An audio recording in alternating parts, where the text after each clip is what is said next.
ഇതൊരു തിരക്കേറിയ നഗരം. വഴിയരികിൽ ചെറുകിട കളികളുമായി ചിലർ. കയറ്റുമാറുകൾ ഇടിയുന്ന കോലാഹലവും നടപ്പാതയിൽ ചിരിയും പ്രതിഷേധവും നിറഞ്ഞ ഒരു കാലം. 1928 അവിടെ അരികിൽ നിൽക്കുന്നുണ്ട് ഒരു എളിയ മനുഷ്യൻ, പാവപ്പെട്ടവൻ ട്രാമ്പ്. അദ്ദേഹം ചിരിപ്പിക്കാൻ മാത്രമാണ് ജീവിക്കുന്നത്. ട്രാമ്പ് ജനക്കൂട്ടത്തിനിടയിലൂടെ നടക്കുന്നു, ആളുകളെ രസകരമായി അനുകരിക്കുന്നു. പോലീസിന്റെ പിന്തുടർച്ചയിൽ ഒരാളെ കാണാം, ഒരു കള്ളൻ. അവൻ ഓടുന്നു. ഒടുവിൽ ആ വഴിയിലൂടെ ട്രാമ്പ് നടക്കുന്നു. പോലീസ് ട്രാമ്പിനെ കള്ളനാണെന്ന് തെറ്റിദ്ധരിച്ച് പിന്തുടരുന്നു. ഒടുവിൽ കയറി ചെല്ലുന്നു ഒരു സർക്കസിൽ. സർക്കസിന്റെ അകത്ത് സർക്കസിൽ ആളുകൾ ക്ലാന്തരായിരിക്കുന്നു. പ്രേക്ഷകർക്ക് ഇനി ചിരിപ്പിക്കാൻ ആരുമില്ല. പക്ഷേ പെട്ടെന്ന് ട്രാമ്പ് വേദിയിലെത്തുന്നു.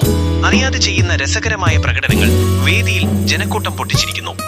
അവൻ കുറെ അറിയാതെ കളികൾ ചെയ്യുന്നു, തെറ്റിച്ചു വീഴ്ചകളും ട്രാപ്പീസ് തെന്നലുകളും, ചിരിയുടെ സിംഫണി. അവിടെ അവൾ വരുന്നു, സർക്കസ് ഉടമയുടെ മകൾ. ചെറുപ്പം നിറഞ്ഞ കണ്ണുകൾ, ദുഃഖത്തിന്റെ ചൂട്. ട്രാമ്പിന്റെ ഹൃദയം പതിയെ മാറുന്നു. അതോ അതുവരെ അറിഞ്ഞിട്ടില്ലാത്ത സ്നേഹമോ? ദയയുടെ ചില നിമിഷങ്ങൾ. ട്രാമ്പ് അവൾക്ക് ഭക്ഷണം നൽകുന്നു. മനസ്സിന്റെ സംഘർഷം.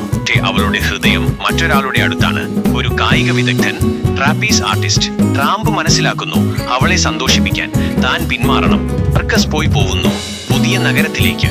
പക്ഷേ ട്രാമ്പ് അവിടെ നിന്ന് നോക്കുന്നു.